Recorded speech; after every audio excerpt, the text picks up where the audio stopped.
Hello friends, welcome to the success Kendra. Friends, आज इस video में हम लोग एडुटेरिया का जो नया बिहार स्पेशल का बुक आया हुआ है उसका सेट नंबर 7 डिस्कस करेंगे। देखिए फ्रेंड्स, इससे पहले ऑलरेडी मैंने आपको सेट नंबर 1 से लेकर के 6 तक को पूरी डिटेल में कवर करा दिया था। साथ ही साथ मैंने आपको बिहार का आर्थिक सर्वेक्षण यानी कि इकोनॉमिक सर्वे बिहार का जो है उसको कवर करा दिया था, और बिहार का फॉरेस्ट रिपोर्ट और इंडिया का फॉरेस्ट रिपोर्ट मैंने एक ही वीडियो में कवर कराया हुआ था। अगर आपने नहीं देखा उन वीडियोज़ को तो देख लीजिएगा, लिंक आपको डिस्क्रिप्शन बॉक्स में मिल जाएगा। और ये जो बिहार स्पेशल का एडुटेरिया का बुक है, यह 67th और 68th BPSC, Bihar 3rd CGL, Bihar SSC का, बिहार दरोगा, बिहार पुलिस और जो बिहार सिविल कोर्ट की नई वैकेंसी आने वाली है उसके लिए काफ़ी इंपॉर्टेंट है। चैनल पर अगर आप पहली बार विजिट कर रहे हैं तो चैनल को सब्सक्राइब करके बेल आइकन को जरूर दबा लीजिएगा, ताकि जब भी इसी तरह का कोई भी इंपॉर्टेंट वीडियो बिहार से संबंधित अपलोड किया जाए तो उसका नोटिफिकेशन सबसे पहले आपके पास पहुंच जाए। तो चलिए फ्रेंड्स, बिना देरी किए हुए आज का सेशन स्टार्ट करते हैं। फ्रेंड्स, प्लीज़ पहले वीडियो को लाइक कर दीजिए और जब सेशन समाप्त होगा तो इसे शेयर भी जरूर कर दीजिए। फ्रेंड्स, जैसे मैंने आपको बताया कि इस वीडियो में हम लोग एडुटेरिया का जो नया बिहार स्पेशल का बुक आया हुआ है उसका सेट नंबर 7 डिस्कस करेंगे। इससे पहले ऑलरेडी मैंने आपको सेट नंबर 1 से लेकर के 6 तक को पूरी डिटेल में कवर करा दिया था। अगर आपने नहीं देखा है तो देख लीजिएगा, लिंक आपको डिस्क्रिप्शन बॉक्स में मिल जाएगा। साथ ही साथ इस बुक में जो बिहार और भारत का वन रिपोर्ट है, फॉरेस्ट रिपोर्ट है, उसको भी मैंने कवर करा दिया था, और बिहार का आर्थिक सर्वेक्षण भी मैंने कवर करा दिया था। नेक्स्ट वीडियो जो होगा बिहार बजट पर होगा, तो अगर आपने इन वीडियोज़ को नहीं देखा है तो देख लीजिएगा, लिंक डिस्क्रिप्शन बॉक्स में मिल जाएगा। और देखिए, अभी जो 67th बीपीएससी का पीटी एग्ज़ाम होने वाला है, री एग्ज़ाम, इसके लिए बहुत ही इंपॉर्टेंट यह बुक है। पूरा सेट को ध्यानपूर्वक देखिएगा। चलिए सेशन आज का स्टार्ट करते हैं। आज के सेशन का पहला प्रश्न पढ़िए। पहला प्रश्न है कि गार्गी संहिता में पाटलिपुत्र पर यवनों के आक्रमण का उल्लेख वर्णित है।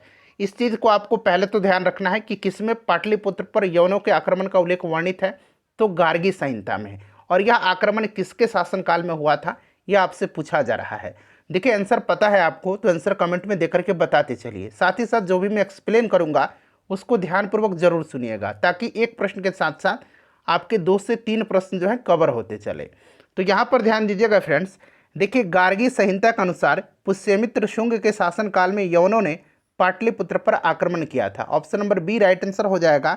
पुष्यमित्र शुंग जो था, इसने मौर्य वंश के अंतिम शासक बृहद्रथ, यहाँ पर ध्यान दीजिएगा, मौर्य वंश का जो आखिरी शासक था बृहद्रथ, इसकी हत्या कर शुंग वंश की स्थापना की। क्लियर। और पुष्यमित्र शुंग के दरबार में पतंजलि रहते थे, पतंजलि, ध्यान रखिएगा। क्लियर। चलिए, और इसी के काल में जो है मनुस्मृति की रचना भी की गई थी। नेक्स्ट क्वेश्चन कर लेंगे। दूसरा प्रश्न है कि तृतीय बौद्ध संगति का आयोजन मौर्य वंश के किस शासक के समय में हुआ था। तो तीसरा पूछा गया है। तो तीसरा बौद्ध संगति जो हुआ था, ये हुआ था अशोक के शासनकाल में। और कहाँ पर हुआ था, तो यह पाटलिपुत्र में हुआ था। पहला अजातशत्रु के समय में, दूसरा कालाशोक के समय में, तीसरा अशोक के समय में, और चौथा जो है कनिष्क के समय में हुआ था। उसके बाद देखिए, जैन धर्म के 24वें तीर्थंकर महावीर स्वामी का जन्म कहाँ हुआ था। बताइए इसका राइट आंसर क्या हो जाएगा। तो देखिए फ्रेंड्स, महावीर स्वामी का जन्म जो है 540 ईसा पूर्व में हुआ था। कहाँ पर, तो कुंडग्राम, वैशाली, बिहार में हुआ था। इनके पिता का नाम सिद्धार्थ था और इनकी माता का नाम त्रिशला था। क्लियर, याद रखेंगे। तो यहाँ पर देखिए कुंडग्राम दिया गया है। उसके बाद देखिए, नागार्जुनी पहाड़ी गुफाओं में किसने आजीविकों के लिए गुफाओं का निर्माण करवाया था। बताइए राइट आंसर इसका क्या हो जाएगा। तो यहाँ पर देखिए, सम्राट अशोक ने बिहार प्रांत में नागार्जुनी पहाड़ी और बराबर की पहाड़ी को काट करके 2 शैलकृत गुफाओं का निर्माण करवाया था।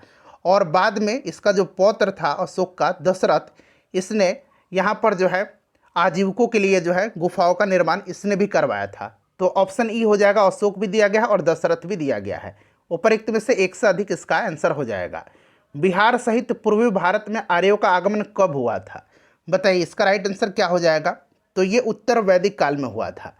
चलिए नेक्स्ट क्वेश्चन कर लेंगे। और 67th बीपीएससी पीटी री एग्जाम के लिए हमने 200 से भी अधिक वीडियो अपलोड किया हुआ है। आप चैनल पर चले जाइए, प्लेलिस्ट ओपन कर लीजिए और सभी वीडियोज़ को देख लीजिए, फटाफट आपका रिविजन हो जाएगा। देखिए, ओदंतपुरी विश्वविद्यालय की स्थापना किस पाल शासक ने करवाई थी। तो ओदंतपुरी पूछा गया है। तो जो पाल वंश का संस्थापक था गोपाल, इसी ने करवाया था। Option number A right answer हो जाएगा। विक्रमशिला विश्वविद्यालय की स्थापना धर्मपाल ने करवाया था। अच्छा, नालंदा विश्वविद्यालय की स्थापना किसने करवाया था। तो यह गुप्त वंश का शासक कुमार गुप्त ने करवाया था। उसके बाद देखिए कि गुप्तकालीन पशु विज्ञानी कौन थे। तो ये जो पशु विज्ञानी थे ये कौन थे फ्रेंड्स, यह महिप्पा थे। Option number A right answer इसका हो जाएगा।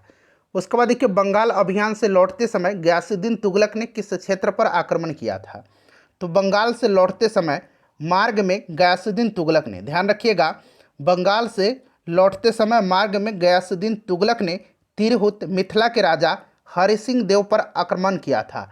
हरि सिंह देव जो कर्नाट वंश के आखिरी शासक थे, उन्हीं के समय जो है आक्रमण किया था। कहाँ पर, तो तिरहुत मिथिला, याद रखेंगे। यानी कि ऑप्शन नंबर इसका ये जो होगा राइट आंसर हो जाएगा। चलिए अगला प्रश्न है कि मोहम्मद बिन तुगलक ने बिहार के किस नगर का नाम तुगलकपुर रखा था। मोहम्मद बिन तुगलक पूछा गया है। तो देखिए मुल्ला तकिया के अनुसार, यहाँ मैं लिख देता हूँ आपको, मुल्ला तकिया के अनुसार, ठीक है, मुल्ला तकिया के अनुसार ध्यान दीजिएगा, मुल्ला तकिया के अनुसार मोहम्मद बिन तुगलक के काल में तिरहुत का नाम बदल करके तुगलकपुर कर दिया गया था। तो राइट आंसर इसका क्या हो जाएगा, बताइए करेक्ट आंसर इसका क्या हो जाएगा। तो राइट आंसर जो हो जाएगा फ्रेंड्स, ये आपका यहाँ पर देखिए दरभंगा दिया गया है, ठीक है, यहाँ पर Darbhanga, option number D right answer इसका हो जाएगा, ठीक है। चलिए आगे बढ़ेंगे, नेक्स्ट क्वेश्चन कर लेंगे कि मुगल शासक बाबर की मृत्यु 1530 में हुई थी। ध्यान रखेंगे उसके मृत्यु के समय बिहार का शासक कौन था। तो देखिए बाबर की मृत्यु 1530 में हुआ था और उस समय बिहार का शासक जलाल खान नुहानी था। जलाल खान नुहानी था, शेर खां उसका नायब था। शेर खां जो था उसका नायब था जलाल खान नुहानी का, और यही बिहार का वास्तविक शासक था, ठीक है। यहाँ पर देखिए जलाल खान नुहानी इसका राइट आंसर हो जाएगा। उसके बाद देखिए किस मुगल शासक के काल में जो है बिहार पर बंगाल के नवाबों का नियंत्रण स्थापित हुआ था। तो किस मुगल शासक के काल में हुआ था। तो फ्रेंड्स यह जो हुआ था, यह हुआ था आपका ऑप्शन नंबर ए हो जाएगा, बहादुर शाह प्रथम के शासनकाल में। बिहार में सन्यासी विद्रोह का केंद्र था। तो देखिए पूर्णिया 1770 से 1771, 1770-1771 में जो सन्यासी विद्रोह हुआ था उसमें जो है यह प्रमुख केंद्र रहा था, ठीक है। पूर्णिया इसका राइट आंसर हो जाएगा। अगला प्रश्न है हमारा कि जब बख्तियार खिलजी का अभियान बिहार क्षेत्र में हुआ तब कर्नाट वंश के शासक कौन थे। तो देखिए उस समय जो शासक थे कर्नाट वंश के, ये कौन थे, ये आपसे पूछा जा रहा है। बताइए राइट आंसर इसका क्या हो जाएगा।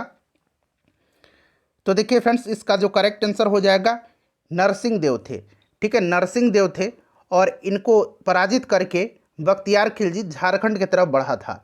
चलिए अगला प्रश्न करेंगे कि किस युद्ध के पश्चात शाह आलम द्वितीय ने बिहार, बंगाल और उड़ीसा के क्षेत्रों में लगान वसूली का अधिकार ईस्ट इंडिया कंपनी को प्रदान किया था। तो ये आपको याद होगा, यह बक्सर का युद्ध है जो कि कब हुआ था, 1764 में, ठीक है। चलिए आगे बढ़ेंगे कि बिहार प्रादेशिक सम्मेलन का पहला अधिवेशन कब हुआ था। ये प्रश्न सभी सेट में ऑलमोस्ट दिया गया है, अब तक जितने भी हमने सेट किए हैं उसमें दिया गया। सबसे पहले आप बताइए बिहार प्रादेशिक सम्मेलन का जो पहला अधिवेशन हुआ था इसकी अध्यक्षता किसने किया था। कई बार यह प्रश्न रिपीट हो चुका है और मैं चाहता हूं कि आप इसका आंसर अभी कमेंट करके बताइए। और देखिए यह जो अधिवेशन हुआ था यह हुआ था 1908 में। कहाँ पर हुआ था, तो पटना में हुआ था। चलिए आगे बढ़ेंगे, और दूसरा भागलपुर में हुआ था। 1857 के विद्रोह के समय दानापुर के अंग्रेज अधिकारी कौन था। तो इसका जो करेक्ट आंसर हो जाएगा ये था जनरल लायल था, जो कि मारा गया था यह। चलिए, और विलियम टेलर जो था ये पटना का कमिश्नर था। नेक्स्ट क्वेश्चन है कि वीर कुंवर सिंह की मृत्यु के पश्चात 1857 के विद्रोह का नेतृत्व किसने किया था। देखिए वीर कुंवर सिंह की मृत्यु जो हुई थी ये 26 अप्रैल 1858 को हुई थी। 26 अप्रैल 1858 को हुई थी। और देखिए इनकी मृत्यु के पश्चात इनके जो अनुज थे अमर सिंह, इन्होंने ही विद्रोह का नेतृत्व संभाला था। तो ऑप्शन नंबर ए जो होगा राइट आंसर हो जाएगा। उसके बाद देखिए नेक्स्ट क्वेश्चन है कि निम्न में से किस भारतीय को रॉबर्ट क्लाइव ने बिहार का नायब दीवान नियुक्त किया था। तो बिहार का नायब दीवान जो है यह नियुक्त किया था किसको, तो यह किया था सीताब राय को, और रजा खां को जो है बंगाल का जो है नियुक्त किया गया था, ठीक है। चलिए उलगुलान विद्रोह किससे जुड़ा था। तो उलगुलान विद्रोह जो है ये मुंडा विद्रोह से जुड़ा हुआ था। नेक्स्ट क्वेश्चन है कि बंग भंग आंदोलन के समय बिहार के किस स्थान पर राखी बंधन दिवस मनाया गया था। तो देखिए फ्रेंड्स, यहाँ पर ध्यान देंगे 16 अक्टूबर 1905 को, यहाँ मैं लिख भी देता हूँ 16 अक्टूबर 1905 को, ठीक है। 16 अक्टूबर 1905 को दरभंगा में सतीश चंद्र चक्रवर्ती की प्रेरणा से राखी बंधन दिवस मनाया गया था। कहाँ पर? दरभंगा में सतीश चंद्र चक्रवर्ती की प्रेरणा से। दरभंगा इसका राइट आंसर हो जाएगा। चलिए अगला प्रश्न कर लेंगे कि भारत में कांग्रेस का प्रतिनिधिमंडल 1914 में, भारत से कांग्रेस का एक प्रतिनिधिमंडल 1914 में ब्रिटेन भेजे गए, जिसमें बिहार के कौन सा व्यक्ति शामिल था? बिहार से 2 व्यक्ति इसमें शामिल थे। कौन थे? तो एक मजहरुल हक थे और एक सच्चिदानंद सिन्हा थे। तो इसका राइट आंसर क्या हो जाएगा? ऑप्शन नंबर ई हो जाएगा, उपरोक्त में से एक से अधिक। मुजफ्फरपुर बम कांड में किसकी हत्या का प्रयास किया गया था? मुजफ्फरपुर बम कांड 1908 में हुआ था और इसमें सेशन जज किंग्सफोर्ड की हत्या का प्रयास किया गया था। प्रफुल्ल चाकी और खुदीराम बोस इसमें शामिल थे। प्रफुल्ल चाकी ने आत्महत्या कर लिया और खुदीराम बोस को 11 अगस्त 1908 को फांसी पर लटका दिया गया। ये देश के लिए शहीद हो गए। तो राइट आंसर हो जाएगा जज किंग्सफोर्ड। नेक्स्ट क्वेश्चन है कि हिंदू पैट्रियट के किस संपादक ने नील पीड़ित किसानों का पक्ष लिया था? तो देखिए राइट आंसर इसका हरीश चंद्र मुखर्जी हो जाएगा, जिन्होंने नील पीड़ित किसानों का पक्ष लिया था। निम्न में से कौन सा व्यक्ति चंपारण आंदोलन से संबंधित नहीं थे? तो यहाँ पर देखिएगा, यहाँ पर ब्रजकिशोर प्रसाद, राजेंद्र प्रसाद, अनुग्रह नारायण सिन्हा ये सभी संबंधित थे, जबकि जयप्रकाश नारायण नहीं थे। इनको राष्ट्रीय स्तर के नेता के रूप में पहचान जो मिली थी, ये मिली थी भारत छोड़ो आंदोलन के समय में, ठीक है। चलिए आगे बढ़ेंगे, नेक्स्ट क्वेश्चन कर लेंगे अब कि बिहार में खिलाफत आंदोलन प्रारंभ हुआ था। बताइए, बिहार में खिलाफत आंदोलन जो है यह प्रारंभ हुआ था कब? तो 1919 में हुआ था। कब हुआ था फ्रेंड्स? ध्यान रखिएगा, ये हुआ था 1919 में। और बिहार में खिलाफत आंदोलन का नेतृत्व किसने किया था? तो मौलाना मजहरुल हक ने किया था, ठीक है। Option number A right answer हो जाएगा। निम्नलिखित में से कौन राज्यपाल तथा मंत्रिमंडल के बीच सेतु का कार्य करता है? तो यह मुख्यमंत्री करता है, ठीक है। चलिए नेक्स्ट क्वेश्चन कर लेंगे कि बिहार के पहले दलित मुख्यमंत्री कौन? देखिए इससे पहले वाले सेट में पूछा गया था कि बिहार के पहले अल्पसंख्यक मुख्यमंत्री कौन थे? तो ये अब्दुल गफूर थे, और बिहार के एकमात्र मुस्लिम मुख्यमंत्री भी हैं अब्दुल गफूर। और इसमें पूछा गया कि पहले दलित मुख्यमंत्री, तो ये भोला पासवान शास्त्री थे। और इन्हीं के समय, ठीक है, जब ये सीएम थे, उन्हीं के समय 1968-69 में जो है बिहार में पहली बार जो है राष्ट्रपति शासन लगाया गया था। चलिए आगे बढ़ेंगे कि राज्य सरकार की विधि संबंधी विषयों पर सलाह कौन देता है? तो ये प्रश्न कई बार मैंने आपको करवा दिया है। इसका राइट आंसर हो जाएगा महाधिवक्ता। आर्टिकल 165 के अनुसार जो है इसकी नियुक्ति राज्यपाल के द्वारा की जाती है, और अनुच्छेद 177 के तहत जो है इसको राज्य विधानसभा में बोलने का अधिकार है, परंतु मत देने का अधिकार नहीं है। बोलने और उसकी कार्यवाही में भाग लेने का अधिकार है। उसके बाद देखिए, भारतीय संविधान के किस अनुच्छेद में राज्य निर्वाचन आयोग के गठन का उपबंध किया गया है? बताइए राइट आंसर इसका क्या हो जाएगा? अच्छा क्वेश्चन है।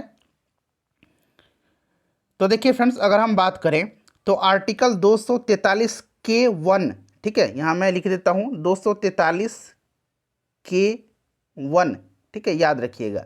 इसके अनुसार पंचायती राज संस्थाओं में चुनाव के लिए निर्वाचन नियमावली तैयार करने और चुनाव आयोजित करने हेतु अधीक्षण, निर्देशन एवं नियंत्रण संबंधी सभी शक्तियां राज्य निर्वाचन आयोग में निहित होंगी। इसमें राज्यपाल द्वारा नियुक्त राज्य चुनाव आयुक्त भी शामिल होगा। तो 243 के जो है इसमें राज्य निर्वाचन आयोग का गठन का उल्लेख किया गया है। अगला प्रश्न है कि ग्राम कचहरी का प्रधान कौन होता है? इसका आंसर आप मुझे कमेंट करके बताइएगा। एक प्रश्न मैं हमेशा आपसे पूछता हूँ, आज ये प्रश्न आपके लिए है। आज का प्रश्न ये रहा, इसका आंसर कमेंट करके बताइए। सूचना का अधिकार अधिनियम को किस वर्ष लागू किया गया था? देखिए, सूचना का अधिकार अधिनियम जो है यह भारतवर्ष में 2005 में लागू किया गया था। 2005 इसका राइट आंसर हो जाएगा, ठीक है। और देखिए, यह अधिनियम भारतीय संसद के द्वारा 12 मई 2005 को पारित किया गया, और इस अधिनियम को 15 जून 2005 को राष्ट्रपति की स्वीकृति प्राप्त हुई, और आरटीआई अधिनियम 12 अक्टूबर 2005 को लागू किया गया था। विधानसभा अध्यक्ष अपना त्यागपत्र किसे सौंपता है?